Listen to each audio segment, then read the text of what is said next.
السلام علیکم ورحمۃ اللہ وبرکاتہ۔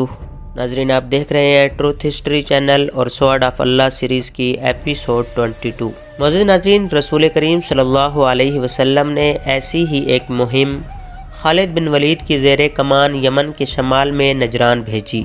وہاں قبیلہ بنو حارثہ بن کعب آباد تھا۔ ان لوگوں نے رسول کریم صلی اللہ علیہ وسلم کے پیغام کا مذاق اڑایا تھا۔ خالد مجاہدین کے ایک سوار دستے کو، جس کی تعداد 400 تھی، ساتھ لے کر جولائی 631 عیسوی میں یمن کو روانہ ہوئے۔ مشہور مورخ ابن ہشام نے لکھا ہے کہ رسول اللہ صلی اللہ علیہ وسلم نے خالد سے کہا کہ انہیں حملے کے لیے نہیں بھیجا جا رہا، بلکہ وہ پیغام لے کر جا رہے ہیں۔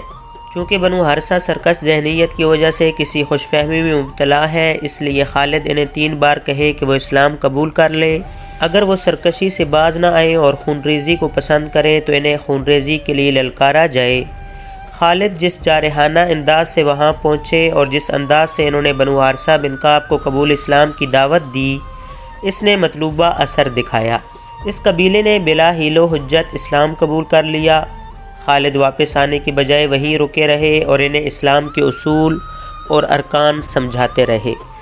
خالد بن ولید، جنہیں تاریخ نے فن حرب و ضرب کا ماہر اور صف اول کا سالار تسلیم کیا ہے، نجران میں 6 مہینے مبلغ اور معلم بنے رہے۔ انہوں نے جب دیکھا کہ اسلام ان لوگوں کے دلوں میں اتر گیا ہے تو خالد جنوری 632 عیسوی میں واپس آ گئے۔ ان کے ساتھ بنو حارثہ کے چند ایک سرکردہ افراد تھے جنہوں نے رسول کریم صلی اللہ علیہ وسلم کے دستے مبارک پر بیعت کی۔ رسول خدا صلی اللہ علیہ وسلم نے ان میں سے ایک کو امیر مقرر کیا۔ اسلام کے دشمنوں نے جب دیکھا کہ مسلمانوں کو میدان جنگ میں شکست دینا ممکن نہیں رہا اور یہ بھی دیکھا کہ اسلام لوگوں کے دلوں میں اتر گیا ہے، تو انہوں نے اسلام کو نقصان پہنچانے کا ایک اور طریقہ اختیار کیا۔ یہ تھا رسالت اور نبوت کا دعویٰ۔ متعدد افراد نے نبوت کا دعویٰ کیا، جن میں بنی اسد کا طلیحہ، بنو حنیفہ کا مسیلمہ اور یمن کا اسود انسی خاص طور پر قابل ذکر ہے۔ اس کا نام عقیلہ بن کعب تھا، کیونکہ اس کا رنگ کالا تھا، اس لیے وہ اسود کے نام سے مشہور ہوا۔ اسود عربی میں کالے کو کہتے ہیں۔ وہ یمن کے مغربی علاقے کے ایک قبیلے انس کا سردار تھا، اس لیے اسے اسود الانسی کہتے تھے۔ تاریخ میں اس کا یہی نام آیا ہے۔ وہ عبادت گاہ کا کاہن بھی رہ چکا تھا۔ بالکل سیاہ رنگت کے باوجود اس میں ایسی کشش تھی کہ لوگ اس کے ہلکے سے اشارے کا بھی اثر قبول کر لیتے تھے۔ اس میں مقناطیس جیسی قوت تھی کہ عورتیں اس کے کالے چہرے کو ناپسند کرنے کے بجائے اس کے قریب ہونے کی کوشش کرتی تھیں۔ اس نے یہ پراسراریت عبادت گاہ میں حاصل کی تھی۔ کاہن کو لوگ دیوتاؤں کا منظور نظر اور ایلچی سمجھتے تھے۔ اس علاقے کے زیادہ تر لوگوں نے اسلام قبول کر لیا تھا۔ اسود کے اپنے قبیلے میں اسلام داخل ہو چکا تھا، لیکن اسود نے ان کے خلاف کبھی کوئی بات نہیں کی تھی، جیسے ان لوگوں کے ساتھ اس کا کوئی تعلق ہی نہ ہو۔ بعض مورخین نے لکھا ہے کہ وہ خود بھی مسلمان ہو گیا تھا۔ اس وقت یمن کا حکمران بازان نام کا ایک ایرانی تھا۔ ایران کا شہنشاہ خسرو پرویز کسریٰ تھا۔ رسول کریم صلی اللہ علیہ وسلم نے دور کے ملکوں کے جن بادشاہوں کو قبول اسلام کے خطوط لکھے تھے، ان میں شہنشاہ ایران بھی تھا۔ اسے خط دینے کے لیے رسول اللہ صلی اللہ علیہ وسلم نے عبداللہ بن حذافہ کو بھیجا تھا۔ عبداللہ رضی اللہ تعالیٰ عنہ نے خسرو پرویز کے دربار میں اسے خط دیا۔ اس نے خط کسی اور کو دے کر کہا کہ اسے اس کا ترجمہ سنایا جائے۔ اسے جب خط اس کی زبان میں سنایا گیا تو وہ آگ بگولا ہو گیا۔ اس نے غصے سے باولا ہو کر خط کو بری طرح پھاڑ کر اس کے پرزے پھینک دیے اور عبداللہ بن حذافہ کو دربار سے نکال دیا۔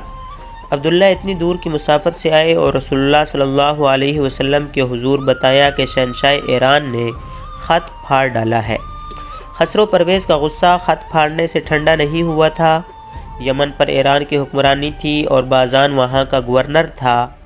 شہنشاہ ایران نے اپنے گورنر بازان کو خط بھیجا کہ حجاز میں محمد نام کا ایک آدمی ہے جس نے نبوت کا دعویٰ کر رکھا ہے۔ اس نے لکھا کہ رسول کریم صلی اللہ علیہ وسلم کو زندہ پکڑ کر یا آپ کا سر کاٹ کر اس کے دربار ایران میں پیش کیا جائے۔ بازان نے یہ خط اپنے 2 آدمیوں کو دے کر مدینہ بھیج دیا۔ مورخوں میں اختلاف پایا جاتا ہے۔ بعض لکھتے ہیں کہ بازان نے ان آدمیوں کو رسول اللہ صلی اللہ علیہ وسلم کو پکڑ لانے یا قتل کر کے آپ کا سر لانے کے لیے بھیجا تھا، اور کچھ مورخوں نے لکھا ہے کہ بازان نے اسلام تو قبول نہیں کیا تھا، لیکن وہ حضور صلی اللہ علیہ وسلم سے اتنا متاثر تھا کہ آپ صلی اللہ علیہ وسلم کو اپنے شہنشاہ کے ارادے سے خبردار کرنا چاہتا تھا۔ بہرحال مورخ اس واقعے پر متفق ہیں کہ بازان کے بھیجے ہوئے 2 آدمی رسول اللہ صلی اللہ علیہ وسلم کے یہاں گئے تھے، اور خسرو پرویز نے جو خط بازان کو لکھا تھا وہ آپ صلی اللہ علیہ وسلم کے حضور پیش کیا تھا۔ رسول خدا صلی اللہ علیہ وسلم نے خط دیکھا اور آپ صلی اللہ علیہ وسلم نے مسکرا کر کہا کہ شہنشاہ ایران گزشتہ رات اپنے بیٹے شیرویہ کے ہاتھوں قتل ہو گیا ہے، اور آج صبح سے ایران کا شہنشاہ شیرویہ ہے۔ گزشتہ رات کی قتل کی خبر مدینہ میں اتنی جلدی کیسے پہنچ گئی؟ بازان کے ایک آدمی نے پوچھا اور کہنے لگا، کیا یہ ہمارے شہنشاہ کی توہین نہیں کہ یہ غلط خبر پھیلا دی جائے کہ اسے اس کے بیٹے نے قتل کر دیا ہے؟ مجھے میرے اللہ نے بتایا ہے۔ رسول کریم صلی اللہ علیہ وسلم نے کہا، جاؤ بازان کو بتا دو کہ اس کا شہنشاہ اب خسرو نہیں شیرویہ ہے۔ رسول خدا صلی اللہ علیہ وسلم کو یہ خبر بذریعہ الہام ملی تھی۔ بازان کے آدمی واپس آ گئے اور اسے بتایا کہ رسول اللہ صلی اللہ علیہ وسلم نے کیا کہا ہے۔ 3-4 دنوں بعد بازان کو اپنے نئے شہنشاہ شیرویہ کا خط ملا۔ اس میں تحریر تھا کہ خسرو پرویز کو فلاں رات ختم کر دیا گیا ہے۔ یہ وہی رات تھی جو حضور صلی اللہ علیہ وسلم نے بتائی تھی۔ کچھ دنوں بعد بازان کو رسول کریم صلی اللہ علیہ وسلم کا خط ملا کہ وہ اسلام قبول کر لے۔ بازان پہلے ہی آپ صلی اللہ علیہ وسلم سے متاثر تھا، الہام نے اسے اور زیادہ متاثر کیا۔ رسول اللہ صلی اللہ علیہ وسلم نے اسے یہ بھی لکھا تھا کہ اسلام قبول کر لینے کی صورت میں وہ بدستور یمن کا حاکم رہے گا اور اس کی حکمرانی کا تحفظ مسلمانوں کی ذمہ داری ہوگی۔ بازان نے اسلام قبول کر لیا اور وہ حاکم یمن رہا۔ تھوڑے ہی عرصے بعد فوت ہو گیا۔ رسول اکرم صلی اللہ علیہ وسلم نے یمن کو کئی حصوں میں تقسیم کر دیا اور ہر حصے کا الگ حاکم مقرر کیا۔ بازان کا بیٹا جس کا نام شہر تھا، رسول کریم صلی اللہ علیہ وسلم نے اسے صنعاء اور اس کے گرد و نواح کے علاقے کا حاکم بنایا۔ یہ خبر اڑی تھی کہ اسود انسی یمن کے علاقے مزجج میں چلا گیا ہے اور ایک غار میں رہتا ہے جس کا نام خبان ہے۔ اچانک یہ خبر ہوا کی طرح سارے یمن میں پھیل گئی کہ اسود غار سے نکل آیا ہے اور اسے خدا نے نبوت عطا کی ہے، اور اب وہ اسود انسی نہیں رحمان الیمن ہے۔ خبر سنانے والے کسی شک کا اظہار نہیں کرتے تھے، بلکہ وہ مصدقہ خبر سناتے تھے کہ اسود کو نبوت مل گئی ہے۔ انہوں نے اسے نبی تسلیم کر لیا تھا۔ جا کر دیکھو، خبر سنانے والے کہتے پھرتے تھے، مسجد جا کر دیکھو، رحمان الیمن مردوں کو زندہ کرتا ہے، آگ کے شعلوں کو پھول بنا دیتا ہے۔ چلو لوگو چلو، اپنی روح کی نجات کے لیے چلو۔ جن لوگوں نے اسلام قبول کر لیا تھا وہ بھی مسجد کو اٹھ دوڑے۔ اسود چونکہ کاہن رہ چکا تھا، اس لیے لوگ پہلے ہی تسلیم کرتے تھے کہ دیوتاؤں نے اسے کوئی پراسرار طاقت دے رکھی ہے۔ اب اس نے نبوت کا دعویٰ کیا تو لوگوں نے فوراً اس دعویٰ کو تسلیم کر لیا۔ غار خبان کے سامنے ہر لمحہ لوگوں کا ہجوم رہنے لگا۔ وہ اسود کی ایک جھلک دیکھنے کے لیے بہتاب رہتے تھے۔ وہ دن کو تھوڑے سے وقت کے لیے باہر نکلتا تھا اور غار کے قریب ایک اونچی جگہ کھڑے ہو کر لوگوں کو قرآن کی آیات کی طرز کے جملے سناتا اور کہتا تھا کہ اس کے پاس ایک فرشتہ آتا ہے جو اسے ہر روز خدا کی طرف سے ایک آیت اور راز کی 1-2 باتیں بتا جاتا ہے۔ وہ لوگوں کو اپنے معجزے بھی دکھایا کرتا تھا، مثلا جلدی ہوئی مشعل اپنے منہ میں ڈال لیا کرتا اور جب مشعل اس کے منہ سے نکلتی تو وہ جل رہی ہوتی تھی۔ اس نے ایک لڑکی کو ہوا میں معلق کر کے بھی دکھایا۔ ایسے ہی چند اور شعبدے تھے جو وہ لوگوں کو دکھاتا تھا اور لوگ انہیں معجزے کہتے تھے۔ ایک تو وہ چرم زبان تھا، دوسرا وہ ہوشلہان تھا۔ اس کے بولنے کا انداز پرکشش تھا۔ اس نے یمن والوں کو یہ نعرہ دے کر یمن یمن والوں کا ہے، ان کے دل مو لیے تھے۔ یمنی بڑی لمبی مدت سے ایرانیوں کے زیر اثر چلے آ رہے تھے۔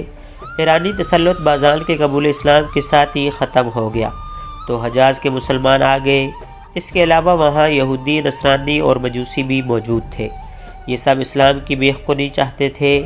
انہوں نے اسود انسی کی نبوت کے قدم جمانے میں درپردہ بہت کام کیا۔ اسود اپنی نبوت کی صداقت ایک گدھے کے ذریعے ثابت کیا کرتا تھا۔ اس کے سامنے ایک گدھا لایا جاتا تو وہ گدھے کو کہتا بیٹھ جا، گدھا بیٹھ جاتا۔ پھر کہتا میرے آگے سر جھکا، گدھا سجدے کے انداز سے سر جھکا دیتا۔ گدھے کے لیے اس کا تیسرا حکم ہوتا میرے آگے گھٹنے ٹیک دے، گدھا اس کے آگے گھٹنے ٹیک دیتا۔ دیکھتے ہی دیکھتے اسود انسی کو یمن کے لوگوں نے نبی مان لیا۔ اسود نے ان لوگوں کو ایک فوج کی صورت میں منظم کر لیا۔ اس نے سب سے پہلے نجران کا رخ کیا۔ وہاں رسول کریم صلی اللہ علیہ وسلم کے مقرر کیے ہوئے دو مسلمان حاکم تھے، خالد بن سعید اور عمر بن حزم۔ اسود کے ساتھ بہت بڑا لشکر تھا جو نجران میں داخل ہوا تو وہاں کے باشندے بھی اس کے ساتھ مل گئے۔ دونوں مسلمان حاکموں کے لیے پسپائی کے سوا کوئی چارہ نہ تھا۔ اسود انسی اس پہلی فتح سے سرشار ہو گیا اور اس کے لشکر کی تعداد بہت زیادہ ہو گئی۔ اس نے نجران میں اپنی حکومت قائم کر کے صنعاء کی طرف پیش قدمی کی۔ وہاں بازان کا بیٹا شہر حکمران تھا۔ اس کے پاس فوج تھوڑی تھی، پھر بھی وہ مقابلے میں ڈٹ گیا۔ اس کی للکار نے اپنی فوج کے قدم اکھڑنے نہ دیے، لیکن شہر بن بازان چونکہ اپنی فوج کا حوصلہ قائم رکھنے کے لیے سپاہیوں کی طرح لڑ رہا تھا، اس لیے شہید ہو گیا۔ اس سے اس کی فوج کا حوصلہ ٹوٹ گیا۔ اسود کے خلاف لڑنے والے وہ یمنی بھی تھے جنہوں نے اسلام قبول نہیں کیا تھا، لیکن شکست کی صورت میں جان کا خطرہ مسلمانوں کو تھا۔ انہیں اسود کے لشکر کے ہاتھوں قتل ہونا تھا۔ اسود کسی مسلمان کو نہیں بخشتا تھا، چنانچہ مسلمان جانیں بچا کر نکل گئے اور مدینہ جا پہنچے۔ اسود انسی جو اب رحمان الیمن کہلاتا تھا، حضرموت، بحرین، احسا اور عدن تک کے تمام علاقوں پر بھی قبضہ کر کے تمام یمن کا بادشاہ بن گیا۔ اسلام کے لیے یہ بہت بڑا چیلنج تھا۔ شمال کی طرف سے رومیوں کے حملے کا خطرہ ہر وقت موجود رہتا تھا۔ اس خطرے کو ختم کرنے کے لیے رسول خدا صلی اللہ علیہ وسلم نے ایک لشکر رومیوں پر حملے کے لیے تیار کیا تھا، جس کے سالار اعلیٰ 22 سالہ نوجوان اسامہ تھے، جو رسول کریم صلی اللہ علیہ وسلم کے آزاد کیے ہوئے غلام زید بن حارثہ کے بیٹے تھے۔ زید بھی سالار تھے اور وہ موتا کے مارکے میں شہید ہو گئے تھے۔ یمن کو ایک خود ساختہ نبی سے نجات دلانے کے لیے بہت بڑے لشکر کی ضرورت تھی، لیکن لشکر رومیوں کے خلاف لڑنے کے لیے جا رہا تھا۔ اگر رومیوں پر حملے ملتوی کر کے اس لشکر کو یمن بھیج دیا جاتا تو رومی بھی فائدہ اٹھا سکتے تھے۔ یہ خطرہ مول نہیں لیا جا سکتا تھا۔ رسول اکرم صلی اللہ علیہ وسلم نے دوسری صورت یہ سوچی کہ یمن میں جو مسلمان مجبوری کے تحت رہ گئے ہیں اور جنہوں نے اسود انسی کی اطاعت قبول کر لی ہے، انہیں اسود کا تختہ الٹنے کے لیے استعمال کیا جائے۔ اس طریقہ کار کو حضور صلی اللہ علیہ وسلم کے تمام سالاروں نے پسند کیا۔ اس مقصد کے لیے چند ذہین قسم کے افراد کو یمن بھیجنا تھا۔ رسول کریم صلی اللہ علیہ وسلم کی نظر انتخاب قیس بن حبیرہ پر پڑی۔ آپ صلی اللہ علیہ وسلم نے انہیں بلا کر یمن جانے کا مقصد سمجھایا اور پوری طرح ذہن نشین کرایا کہ انہیں اپنے آپ کو چھپا کر وہاں کے مسلمانوں سے ملنا ملانا ہے اور ایک زمین دوز جماعت تیار کرنی ہے جو اس جھوٹے نبی اور عیش و عشرت میں ڈوبی ہوئی خود ساختہ بادشاہ کا تختہ الٹے۔ آپ صلی اللہ علیہ وسلم نے قیس بن حبیرہ سے یہ بھی کہا کہ وہ مدینہ سے اپنی روانگی کو بھی خفیہ رکھے اور یمن تک اس طرح پہنچے کہ انہیں کوئی دیکھ نہ سکے۔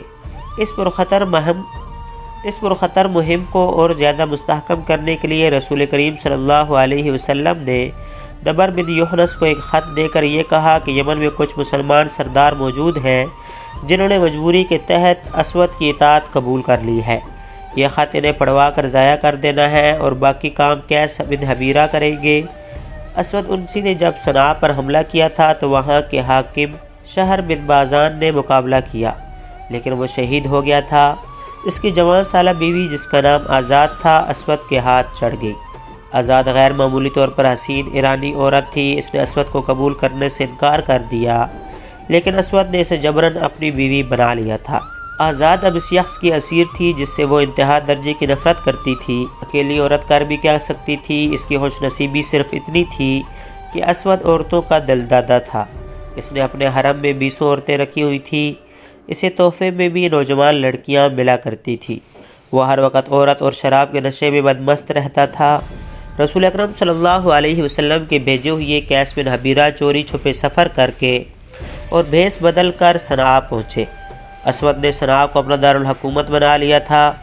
ادھر دبر بن یحنس ایک مسلمان سردار کے ہاں خط لے کر پہنچ گئے۔ اس مسلمان سردار نے یہ یقین تو دلا دیا کہ وہ ایسے چند ایک مسلمان سرداروں کو اکٹھا کر لے گا جنہوں نے دل سے اسود کی اطاعت قبول نہیں کی، لیکن اسود کا تختہ الٹنا ممکن نظر نہیں آتا تھا، کیونکہ وہ صرف بادشاہ ہی نہیں یمن کے باشندے سے اپنا نبی مانتے تھے۔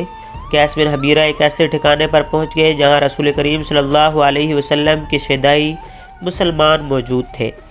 ان مسلمانوں نے بھی وہی بات کہی جو مسلمان سردار نے کہی تھی، لیکن ان مسلمانوں نے ایسی کوئی بات نہ کہی کہ وہ اس زمین دوز تحریک میں شامل نہیں ہوں گے۔ انہوں نے پرعزم لہجے میں کہا کہ وہ خفیہ طریقہ سے وفادار مسلمانوں کو اکٹھا کر لیں گے۔ ہم اس جھوٹے نبی کو ختم کرنے کے لیے زیادہ انتظار نہیں کر سکتے۔ ایک مسلمان نے کہا، جو وقت گزرتا جا رہا ہے اس کی مقبولیت میں اضافہ ہو رہا ہے۔ کیا تم لوگ یہ نہیں سوچ سکتے کہ اس شخص کو قتل کر دیا جائے؟ قتل کون کرے گا؟ ایک اور مسلمان نے پوچھا۔ اور اسے کہاں قتل کیا جائے گا؟ وہ محل کے باہر نکلتا ہی نہیں۔ یہ بھی معلوم ہوا ہے کہ محل کے ارد گرد محافظوں کا بڑا سخت پہرا ہوتا ہے۔ کیا ہم میں کوئی ایسا آدمی نہیں جو اسلام کے نام پر اپنی جان قربان کر دے؟ قتل کا مشورہ دینے والے مسلمان نے پوچھا، اس طرح جان دینے سے کیا حاصل کہ جسے قتل کرنا ہے اس تک پہنچ ہی نہ سکے؟ اس مسلمان نے کہا، بہرحال ہمیں خفیہ طریقے سے یہ تحریک چلانی ہے کہ کم از کم مسلمان بغاوت کے لیے تیار ہو جائے۔ اسود انسی نے یمن پر قبضہ کر کے پہلا کام یہ کیا تھا کہ ایران کے شاہی اور دیگر اعلیٰ خاندانوں کے جو ایرانی اس کے ہاتھ چڑھ گئے تھے انہیں اس نے مختلف طریقوں سے ذلیل و خوار کر کے رکھ دیا تھا۔ ان کی حالت زر خرید غلاموں سے بدتر کر دی گئی تھی، لیکن اسود کی حکومت میں سب سے بڑی کمزوری یہ تھی کہ اس کے پاس نہ کوئی تجربہ کار سالار تھا، نہ کوئی کاروبار حکومت چلانے والا قابل آدمی تھا۔ یہ خطرہ تو وہ ہر لمحہ محسوس کرتا تھا کہ مسلمان اس پر حملہ کریں گے۔ وہ خود عسکری ذہن نہیں رکھتا تھا۔ اس کمی کو پورا کرنے کے لیے اسے ایرانیوں کا ہی تعاون حاصل کرنا پڑا۔ اس کے سامنے 3 نام آئے۔ ان میں ایک ایرانی کا نام قیس بن عبد یغوث تھا جو بازان کے وقتوں کا مانا ہوا سالار تھا۔ دوسرے 2 حکومت چلانے میں مہارت رکھتے تھے، ایک تھا فیروز اور دوسرا دازویہ۔ فیروز نے اسلام قبول کر لیا تھا اور وہ صحیح معنوں میں اور سچے دل سے مسلمان تھا۔ اسود نے قیس بن عبد یغوث کو سرار اعلیٰ بنا دیا اور فیروز اور دازویہ کو وزیر مقرر کیا۔ تینوں نے اسود کی وفاداری کا حلف اٹھایا اور اسے یقین دلایا کہ وہ ہر حالت میں اس کے وفادار ہوں گے۔ ایک روز فیروز باہر کہیں گھوم پھر رہا تھا کہ ایک گداگر نے اس کا راستہ روک لیا اور ہاتھ پھیلایا۔ تو مجھے معذور نظر نہیں آتا؟ فیروز نے اسے کہا، اگر تو معذور ہے تو تیری معذوری یہی ہے کہ تجھ میں غیرت اور خودداری نہیں۔ تو نے ٹھیک پہچانا ہے۔ گداگر نے اپنا ہاتھ پیچھے کرتے ہوئے یہ کہا، میری معذوری یہی ہے کہ میری غیرت مجھ سے چھن گئی ہے اور میں دیکھ رہا ہوں کہ تیری بھی یہی معذوری ہے۔ میں نے بھیک کے لیے ہاتھ نہیں پھیلایا، میں اپنی غیرت واپس مانگ رہا ہوں۔ اگر تو پاگل نہیں ہو گیا تو مجھے بتا کہ تیرے دل میں کیا ہے؟ فیروز نے گداگر سے پوچھا۔ میرے دل میں اللہ کے اور اس کے رسول کا نام ہے جس کا تو شیدائی ہے۔ گداگر نے فیروز کی آنکھوں میں آنکھیں ڈال کر کہا، اگر اسود انسی کی شراب تیری رگوں میں چلی نہیں گئی تو میں جھوٹ نہیں کہہ رہا کہ تو نے دل پر پتھر رکھ کر اسود کی وزارت قبول کی ہے۔ فیروز نے ادھر ادھر دیکھا۔ وہ سمجھ گیا کہ یہ مدینہ کا مسلمان ہے، لیکن اسے یہ بھی خطرہ محسوس ہوا کہ یہ اسود کو کوئی مخبر بھی ہو سکتا ہے۔ مت گھبرا فیروز، گداگر نے کہا، میں تجھ پر اعتبار کرتا ہوں، تو مجھ پر اعتبار کر۔ میں تجھ کو اپنا نام بتا دیتا ہوں، قیس بن حبیرہ۔ مجھے رسول اللہ صلی اللہ علیہ وسلم نے بھیجا ہے۔ کیا تو سچ کہتا ہے کہ رسول اللہ صلی اللہ علیہ وسلم نے تجھے میرے پاس بھیجا ہے؟ فیروز نے اشتیاق سے پوچھا۔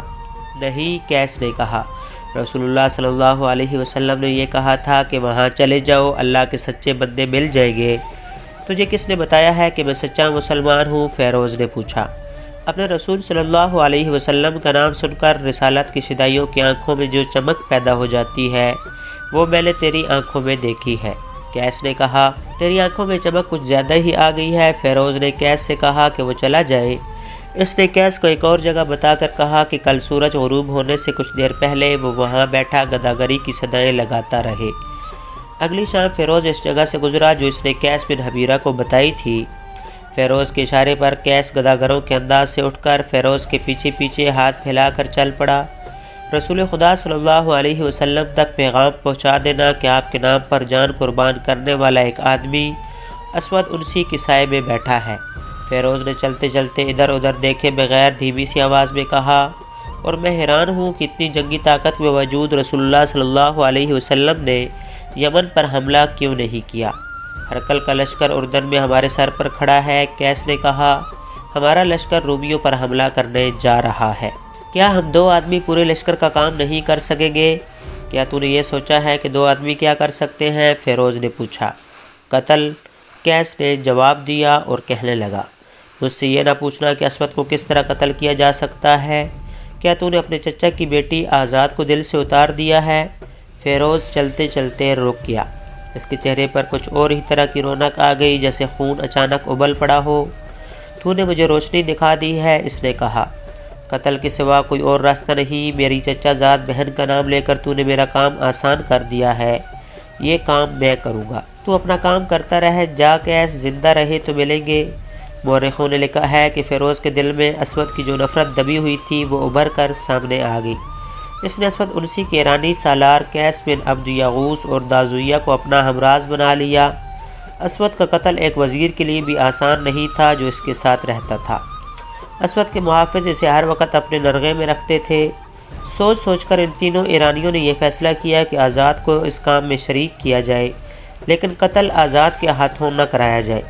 آزاد تک رسائی آسان نہیں تھی۔ اسود کو شک ہو گیا تھا کہ تینوں ایرانی اسے دل سے پسند نہیں کرتے۔ اس نے ان پر بھروسہ کم کر دیا تھا۔ آزاد اور فیروز کی ویسے بھی کبھی ملاقات نہیں ہوئی تھی۔ آزاد تک پیغام پہنچانے کے لیے عورت کی ہی ضرورت تھی۔ ایک وزیر کے لیے ایسی عورت کا حصول مشکل نہ تھا۔ فیروز نے محل کی ایک ادھیڑ عمر عورت کو اپنے پاس بلایا، وہ بھی مسلمان تھی۔ فیروز نے اسے کہا کہ وہ اسے اپنے گھر میں رکھنا چاہتا ہے، اگر وہ پسند کرے تو وہ اسے اپنے ہاں لا سکتا ہے۔ فیروز نے اسے کچھ لالچ دیا۔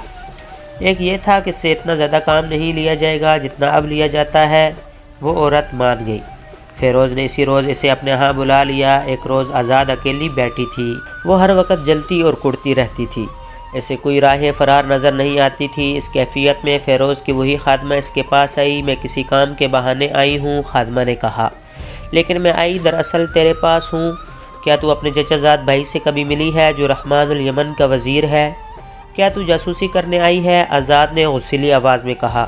نہیں، خادمہ نے کہا، مجھ پر یہ شک نہ کر کہ میں اس جھوٹے نبی کی مخبر ہوں۔ میرے دل میں بھی اسود کی اتنی ہی نفرت ہے جتنی تیرے دل میں ہے۔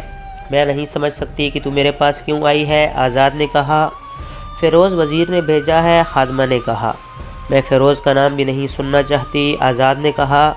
اگر اس میں غیرت ہوتی تو وہ اس شخص کا وزیر نہ بنتا جس نے اس کی چچا زاد بہن کو بیوہ کیا اور اسے جبراً اپنی بیوی بنا لیا۔ آزاد شاہی خاندان کی عورت تھی، وہ ان لونڈیوں اور بانیوں کو اچھی طرح سمجھتی تھی۔ اس نے اندازہ کر لیا کہ یہ عورت مخبری کرنے نہیں آئی۔ اس نے خادمہ سے پوچھا کہ فیروز نے اس کے لیے کیا پیغام بھیجا ہے۔ خادمہ نے بتایا کہ وہ اس سے ملنا چاہتا ہے۔ آزاد نے اسے ایک جگہ بتا کر کہا کہ فیروز وہیں رات کو آ جائے، لیکن ہمارے درمیان ایک دیوار حائل ہوگی۔ آزاد نے کہا، اس میں ایک جگہ ایک دریچہ ہے جس میں سلاخیں لگی ہوئی ہیں، فیروز سلاخوں کی دوسری طرف کھڑا ہو کر بات کر سکتا ہے۔ خادمہ نے آزاد کا پیغام فیروز کو دے دیا۔ اسی رات فیروز محل کے ارد گرد کھڑی دیوار کے اس مقام پر پہنچ گیا جہاں سلاخوں والا چھوٹا سا دریچہ تھا۔ آزاد اس کے انتظار میں کھڑی تھی۔ تیری خادمہ پہ مجھے اعتبار آ گیا ہے، آزاد نے کہا۔ تجھ پر میں کیسے اعتبار کروں؟ میں نہیں مانوں گی کہ تو مجھے اس وحشی سے آزاد کرانے کی سوچ رہا ہے۔ کیا تو اس وحشی کے ساتھ خوش ہے؟ فیروز نے پوچھا۔ اس سے زیادہ قابل نفرت آدمی میں نے کوئی اور نہیں دیکھا، آزاد نے کہا۔ تیرا یہاں زیادہ دیر کھڑے رہنا ٹھیک نہیں، فوراً بتا تجھے اتنے عرصے بعد میرا کیوں خیال آ گیا؟ کیا اس وقت اسود کے ادھر نکل آنے کا خطرہ ہے؟ فیروز نے پوچھا۔ پہرے داروں کا خطرہ ہے، اسود اس وقت شراب کے نشے میں بے سدھ پڑا ہے، اس کے پاس عورتوں کی کمی نہیں ہے، میں صرف تجھے نہیں پورے یمن کو آزاد کرواؤں گا، فیروز نے کہا۔ لیکن تیری مدد کے بغیر میں کامیاب نہیں ہو سکتا۔ مجھے بتا فیروز، آزاد نے پوچھا، میں کیا کر سکتی ہوں؟ کسی رات مجھے اسود تک پہنچا دے، فیروز نے کہا۔ اگلے روز وہاں سے اس کی لاش اٹھائی جائے گی۔ کیا تو یہ کام کر سکتی ہے؟ کل رات اس وقت کے کچھ بعد اس دیوار کے باہر اس جگہ آ جانا جو میں تمہیں بتاؤں گی، آزاد نے کہا۔ میرا کمرہ اس دیوار کے بالکل ساتھ ہے، تم دیوار کسی اور طریقے سے پھلانگ نہیں سکو گے، کمند پھینکنی پڑے گی، رسہ لیتے آنا، اسی دیوار کے اوپر سے اندر کو پھینکنا، میں اسے کہیں باندھ دوں گی، تم رسے سے اوپر آ جانا۔ اگلی رات فیروز اس طرح چھپتا چھپاتا اس دیوار کے ساتھ ساتھ جا رہا تھا کہ اسے پہرہ دار کے گزر جانے تک چھپنا پڑتا تھا۔ وہ اس جگہ پہنچ گیا جو اسے آزاد نے بتائی تھی۔ اس نے دیوار پر رسہ پھینکا جس سے اگلا سر دوسری طرف نیچے چلا گیا۔ آزاد موجود تھی، اس نے رسہ پکڑ لیا اور کہیں باندھ دیا۔ فیروز رسے کو پکڑ کر اور پاؤں دیوار کے ساتھ جماتا دیوار پر چڑھ گیا۔ اس نے رسہ دیوار پر باندھ دیا اور اس کی مدد سے نیچے اتر گیا۔ آزاد اسے اپنے کمرے میں لے گئی اور آدھی رات کے بعد تک اسے کمرے میں ہی رکھا کیونکہ اسود کے بیدار ہونے کا خطرہ تھا۔ آدھی رات کے بعد وہ بے ہوش اور بے سدھ ہو جاتا تھا۔ آزاد نے کہا یہ شخص انسانوں کے روپ میں دیو ہے، ایسا دیو جو شراب پیتا اور عورتوں کو کھاتا ہے۔ تم نے اس کی جسامت دیکھی ہے، اتنا لمبا اور چوڑا جسم، تلوار کے 1-2 وار کو شراب کی طرح پی جائے گا۔ اسے ہلاک کرنا آسان نہیں ہوگا، اسے ہلاک کرنا ہے خواہ میں خود ہلاک ہوں جاؤں، فیروز نے کہا۔ ناظرین آج کے ایپیسوڈ میں اتنا ہی۔ امید ہے آج کے ایپیسوڈ آپ کو اچھی لگی ہوگی۔ اگر آپ کو سورڈ آف اللہ سیریز پسند آ رہی ہے تو لائک شیئر کریں اور کمنٹ باکس میں اپنی رائے ضرور دیں۔ ملتے ہیں اگلے ایپیسوڈ میں۔ اللہ حافظ۔